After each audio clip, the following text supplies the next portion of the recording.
नमस्कार दोस्तों, आपको बताते चले कि प्रियंका गांधी का भाषण सुन सत्ता पक्ष के लोगों ने दांते तले अंगुली दाब ली। जी हाँ दोस्तों, आपको बताते चले कि प्रियंका गांधी जब संसद में भाषण दे रही थी तो सत्ता पक्ष के लोग दंग रह गए। प्रियंका गांधी अपने भाषण में कहा कि ये सरकार संविधान और आरक्षण को खत्म कर रही है, सामाजिक भाईचारा को खत्म कर रही है। आज देश का किसान वायनाड से लेकर ललितपुर देश का किसान रो रहा है। आज देश का किसान भगवान भरोसे बैठा हुआ है। संसद में प्रियंका गांधी का यह भाषण लगातार सुर्खियों में बना हुआ है। दोस्तों, आप भी बने रहे रिपोर्ट के अंत तक, देखते रहे पूरी रिपोर्ट। तब तक के लिए जय हिंद, जय। इंदिरा जी ने बैंकों का राष्ट्रीयकरण करवाया, खदानों का राष्ट्रीयकरण कराया। कांग्रेस और यूपीए की सरकारों में शिक्षा का, भोजन का अधिकार मिला। 75 सालों में जनता का भरोसा मिला। पहले संसद चलती थी तो जनता की उम्मीद होती थी कि सरकार महंगाई और बेरोजगारी पर चर्चा करेगी, कोई उपाय निकालेगी, कोई रास्ता निकालेगी। लोग मानते थे कि अगर कोई नई आर्थिक नीति बनेगी तो देश की अर्थव्यवस्था को मजबूत बनाने के लिए बनेगी, तो भारतीय बाजार को मजबूत बनाने के लिए बनेगी, उनके भविष्य को मजबूत बनाने के लिए बनेगी। किसान और आदिवासी भाई बहन भरोसा करते थे कि यदि जमीन के कानून में संशोधन होगा तो उन्हीं की भलाई के लिए होगा। आप नारी शक्ति की बात करते हैं। आज चुनाव की वजह से शायद इतनी बातचीत हो रही है नारी शक्ति के बारे में, क्योंकि हमारे संविधान ने महिलाओं को यह अधिकार दिया, उनकी शक्ति को परिवर्तित किया वोट में। और आज आपको पहचानना पड़ रहा है कि महिलाओं के बिना, कि नारी शक्ति के बिना ये सरकारें नहीं बन सकती हैं। इसीलिए आज आप नारी शक्ति की बातें दोहरा रहे हैं। जो आप नारी शक्ति का अधिनियम लाए हैं उसको लागू क्यों नहीं करते? वो 10 साल बाद लागू क्यों होगा? क्या आज की नारी 10 साल इंतजार करेगी उसके लागू करने के लिए? क्या बात है, क्या बात है।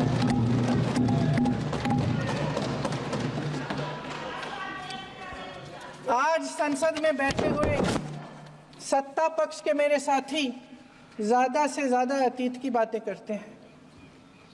1921 में क्या हुआ, कब हुआ, नेहरू जी ने क्या किया। अरे वर्तमान की बात करिए, देश को बताइए आप क्या कर रहे हैं, आपकी जिम्मेदारी क्या है? कि सारी जिम्मेदारी जवाहरलाल नेहरू की है।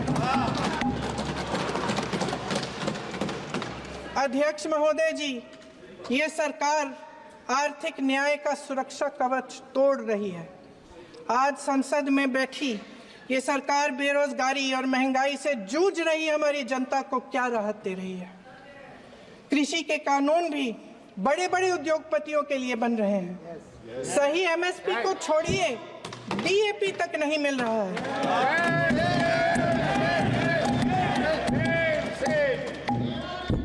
वायनाड से लेकर ललितपुर तक इस देश का किसान रो रहा है। आपदा आती है तो उसको कोई राहत नहीं मिलती।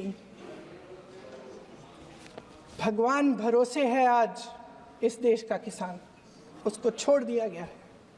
आज हिमाचल में देखिए, जितने भी कानून बने हैं वो सब बड़े बड़े उद्योगपतियों के लिए बन रहे हैं। हिमाचल में जो सेब उगता था उसके जो छोटे छोटे किसान हैं वह रो रहे हैं, क्योंकि एक व्यक्ति के लिए सब कुछ बदला जा रहा है। सुनने की हिम्मत रखो। मैं अध्यक्ष महोदय जी, अध्यक्ष महोदय जी,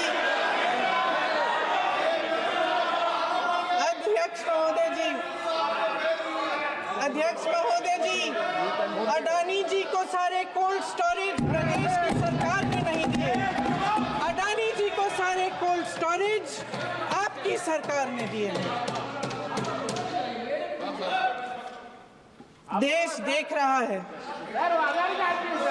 देश देख रहा है कि एक व्यक्ति को बचाने के लिए 142 करोड़ देश की जनता को नकारा जा रहा है। सारे बिजनेस, सारे संसाधन, सारी दौलत, सारे मौके एक ही व्यक्ति को सौंपे जा रहे हैं। सारे बंदरगाह, एयरपोर्ट्स, सड़कें, रेलवे का काम, कारखाने, खदानें, सरकारी कंपनियां सिर्फ एक व्यक्ति को दी जा रही है। जनता के मन में हमेशा ये विश्वास होता था कि अगर कुछ नहीं है तो संविधान हमारी सुरक्षा करेगा, मगर आज आम लोगों के बीच ये धारणा बनती चली जा रही है कि सरकार सिर्फ अडानी जी के मुनाफे के लिए चल रही है। देश में बहुत तेजी से गैर बराबरी बढ़ रही है। जो गरीब है वो और गरीब हो रहा है, जो अमीर है वो और अमीर हो रहा है। इस सरकार ने आर्थिक न्याय की भी सुरक्षा कवच तोड़ दिया है। राजनीतिक न्याय की जब बात होती है, मेरे सत्ता पक्ष के साथी आज खड़े हुए और तमाम गिनती करने लग गए कि ऐसा हुआ वैसा हुआ 1975 में जो हुआ, तो सीख लीजिए ना, आप भी सीख लीजिए।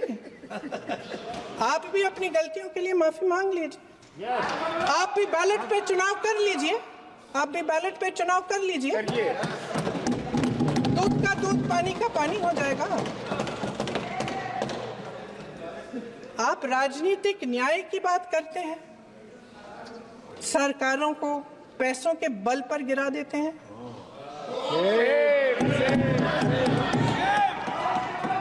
मेरा आग्रह है कि अपन संविधान में सकारात्मक बोले।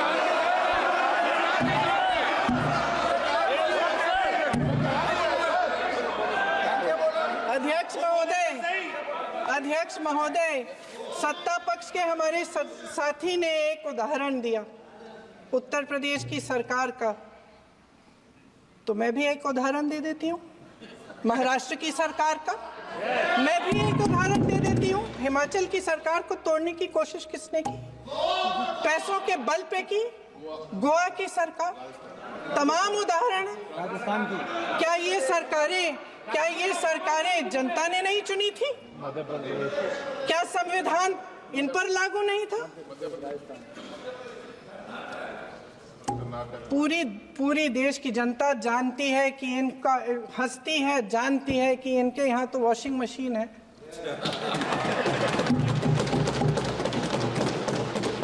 जो यहाँ से वहाँ जाता है वो धुल जाता है। इस तरफ दाग, उस तरफ स्वच्छता। और मेरे कई ऐसे साथी हैं जो इस तरफ होते थे उस तरफ चले गए, मुझे दिख भी रहे हैं, वॉशिंग मशीन में शायद धुल गए हैं। अध्यक्ष महोदय, जहां भाईचारा और अपनापन होता था, जहां हमारे संविधान ने एकता का सुरक्षा कवच दिया था, वहां शक और घृणा के बीज बोए जा रहे हैं। एकता का सुरक्षा कवच तोड़ा जा रहा है। प्रधानमंत्री जी यहाँ सदन में संविधान की किताब को यूं माथे से लगाते हैं, लेकिन संभल में, हाथरस में, मणिपुर में जब न्याय की गुहार आती है, उठती है, तो उनके माथे पे शिकन तक नहीं आता।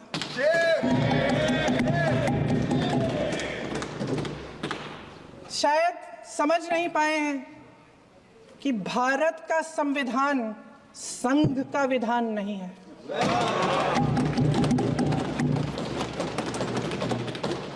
भारत के संविधान ने हमें एकता दी, हमें आपसी प्रेम दिया। उस मोहब्बत की दुकान जिस पर आपको हंसी आती है, उसके साथ करोड़ों देशवासी चले। करोड़ों देशवासियों के दिल में एक दूसरे के लिए प्रेम है, घृणा नहीं है।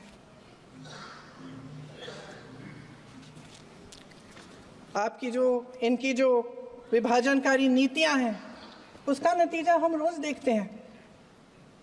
राजनीतिक फायदे के लिए संविधान को छोड़िए, देश की एकता को भी ये रख नहीं सकते, इसकी सुरक्षा नहीं कर सकते। हमने संभल में देखा, मणिपुर में देखा। दरअसल इनका कहना है कि अलग अलग इस देश के अलग अलग हिस्से हैं, कैमरा लेकिन हमारा संविधान कहता है कि ये देश एक है और ये देश एक रहेगा। जहां खुला विवाद होता था, अभिव्यक्ति का सुरक्षा कवच होता था, इन्होंने भय का माहौल पैदा किया है। सत्ता पक्ष के मेरे साथी अक्सर 75 सालों की बात करते हैं, लेकिन इन 75 सालों में ये उम्मीद, आशा, ये अभिव्यक्ति की ज्योति कभी थमी नहीं, कभी बुझी नहीं। इस देश की जनता ने खुलकर आलोचना की, निडर होकर धरने किए, प्रदर्शन किए। जब जब जनता नाराज हुई, तब तब सत्ता को ललकारा, उसे चेतावनी दी, बड़े से बड़े नेताओं को कटघरे में खड़ा किया, उनसे जवाब मांगा, न्याय मांगा। इस देश के छोटे छोटे से नुक्कड़ की दुकानों में, चाय की दुकानों में, इस देश के घरों में, गलियों में, मोहल्लों में, अखबारों में, प्रकाशन घरों में, न्यायपालिकाओं में चर्चा कभी बंद नहीं हुई। लेकिन आज ये माहौल नहीं है। आज जनता को सच बोलने से डराया जाता है, धमकाया जाता है। पत्रकार हो या विपक्ष का नेता हो या किसी यूनिवर्सिटी का प्रोफेसर हो, छात्र संघ हो या कर्मचारियों का संगठन हो, सबका मुंह बंद कराया जाता है। किसी पे ईडी, किसी पे सीबीआई, किसी पे इनकम टैक्स, फर्जी मुकदमे लगवाए जाते हैं, जेल में डाल दिया जाता है। विपक्षी नेताओं को जेल में डाल दिया जाता है, उनको सताया जाता है। किसी को नहीं छोड़ा इस सरकार ने। देशद्रोही कह के उत्तर प्रदेश में मुझे याद है कुछ अध्यापिकाएं प्रदर्शन कर रही थी, उन पर मुकदमा डाल दिया देशद्रोही का, उन्हें देशद्रोही कह दिया। इन्होंने देश का पूरा माहौल भय से भर दिया है। इनकी मीडिया की मशीन झूठ फैलाती है, तरह तरह के आरोप लगाती है, और शायद वह भी भय में ही है। महोदय, मैं इस सदन को याद दिलाना चाहती हूं कि ऐसा डर का माहौल देश में अंग्रेजों के राज में था। जब इस तरफ बैठे हुए गांधी की विचारधारा वाले लोग आज़ादी की लड़ाई लड़ रहे थे और उस तरफ वाली विचारधारा वाले लोग भय में रहकर अंग्रेजों के साथ साठ-गांठ कर रहे थे। लेकिन अध्यक्ष महोदय, भय का भी अपना स्वभाव होता है। भय फैलाने वाले हमेशा भय का खुद शिकार बन जाते हैं। ये प्रकृति का नियम है। आज इनकी भी यही हालत हो गई है। भय फैलाने के इतने आदी हो गए हैं कि खुद भय में रहने वाले हैं, चर्चा से डरते हैं, आलोचना से घबराते हैं। कई दिनों से हम मांग रहे हैं कि चर्चा करिए, लेकिन चर्चा करने की हिम्मत ही नहीं है।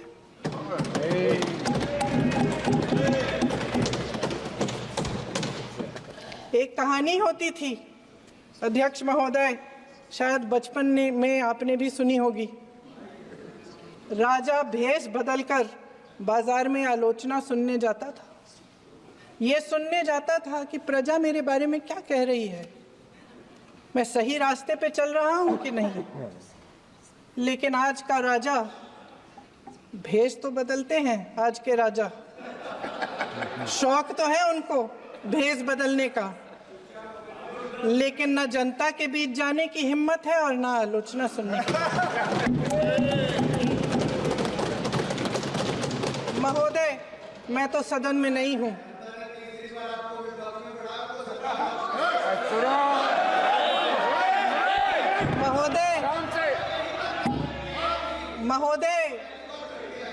महोदय, जनता में बहुत विवेक है, ये सही है।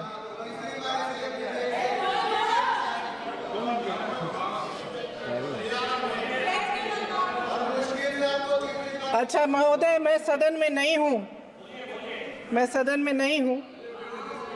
कुछ हाँ ठीक है, मैं सदन में नहीं हूँ, मात्र 15 दिनों से आ रही हूँ।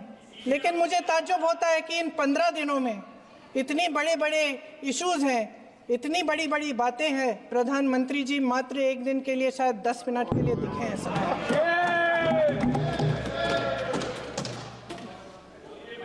बात यह है अध्यक्ष महोदय जी कि ये देश भय से नहीं, साहस और संघर्ष से बना है। इसको बनाने वाले देश के किसान, जवान, देश के करोड़ों मजदूर और गरीब जनता है। संविधान इनको साहस देता है। मेहनती मिडिल क्लास है और इस देश के जो करोड़ों देशवासी हैं, जो रोजाना भयंकर परिस्थितियों का सामना करते हैं, उनको साहस देता है। वायनाड में जो आपदा आई, उसमें एक छोटा लड़का था 17 साल का। 6 घंटों के लिए उसने अपनी माँ को बचाने की कोशिश की। 6 घंटों के लिए आप सोच सकते हैं कि अगर नदी की धारा बह रही है, नाराज है, आप अपनी माँ को पकड़े हो, 6 घंटों के लिए पकड़े रखते हो कि मेरी माँ बच जाएगी और अंत में वो माँ भी बह जाती है। उस लड़के का साहस, उन महिलाओं का साहस जो पीड़ित हैं लेकिन फिर भी अपनी लड़ाई लड़ रहे हैं, उन संभल के बच्चों का साहस जिनके पिताजी अभी गुजर गए लेकिन फिर भी उनके सपनों को साकार करने की हिम्मत है, उनका साहस है। वो साहस इस संविधान ने दिया है।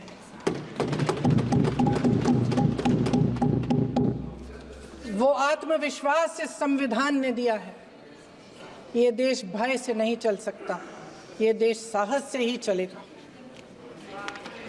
भय की भी सीमा होती है और जब वो सीमा पार हो जाती है, जब किसी को इतना दबाया जाता है कि उसको लगने लगता है कि अब मेरे पास खोने के लिए कुछ नहीं है, तब उसमें एक ऐसी शक्ति पैदा होती है जिसके सामने कोई कायर खड़ा नहीं हो सकता।